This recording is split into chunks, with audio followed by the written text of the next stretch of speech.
Did you know that by putting America first, by caring about American values and liberty, free speech, the ability for people to share different opinions, that President Biden considers you, the MAGA crowd, as really, this is exact words, really the most extreme political organization that's existed in American history? What are the next things that are going to be attacked?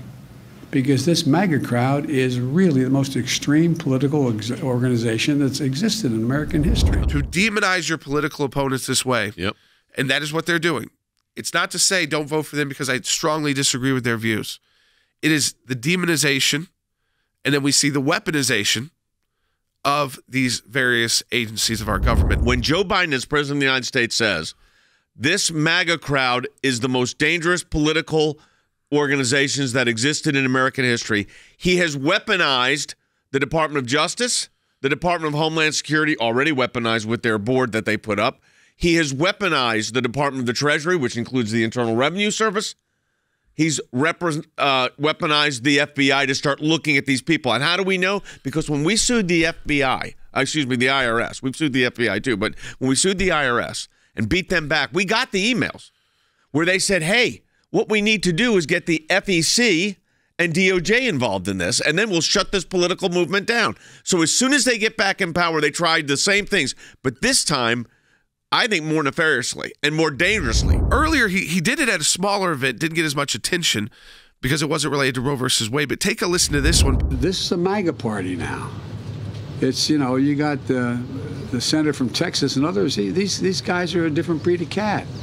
They're not like what I served with for so many years. And the people who know better are afraid to act correctly because they know they'll be primaried. Quote, afraid to act correctly.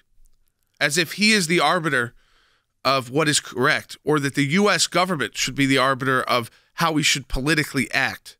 That is not the role of the agencies of the U.S. government or the president. He can try to persuade you to vote for him and support his policies, but to say that people are, the way that they're acting is incorrect, that you are the most extreme, it's a justification to use the levers of power to target you. It's signaled from the top, and like the IRS got the signal too, that it weaponizes agencies that are law enforcement agencies. So these are agencies that job is law enforcement. So what does that mean? That means they have the power to investigate and impanel grand juries and issue subpoenas and move in a way that could expose people potentially, if the government so thinks, to criminal exposure. So what do? They start targeting your speech. And so they set up the Disinformation Board. They've weaponized already so many agencies of the federal government whose job is to do one thing, and in fact, they're doing another, which is interesting because most of the time, they're spending their time creating mis and disinformation.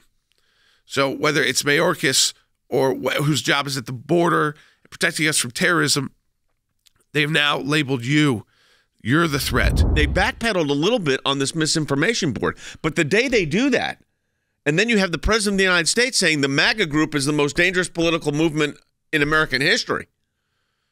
Gee, you think about some of these dangerous groups we've had in American history, Communist Party in the United States, and that this crowd is the most dangerous? Well, that signals to the whole federal bureaucracy, take them out, which the IRS tried and failed to do, but they did try to do it. The freedom-loving, flag-waving Americans who consider themselves patriots, who say, you know, put America's interests first, that is somehow a threat to our homeland, that is the most extreme political ideology. It's an ideology that should be celebrated. If you don't have to be, again, you don't have to be a Republican to even be part of that idea. And I think that's what they know is the bigger threat to them politically as Democrats is that it brings in so many more people. That's why they say the MAGA crowd and not just Republicans. It's stunning to hear the president go to the podium yesterday. Clearly orchestrated campaign, probably poll tested, saying this is the ultra MAGA movement is an extremist group. Well, you know, I guess I'm an extremist now. Does language like this from Biden make you think twice? Not because you're not a patriot, but because you got to put food on the table. You got to keep your job. You don't want to lose your employment or have your social media account shut down because you happen to be someone who supports the America First agenda. That's somehow dangerous in our country.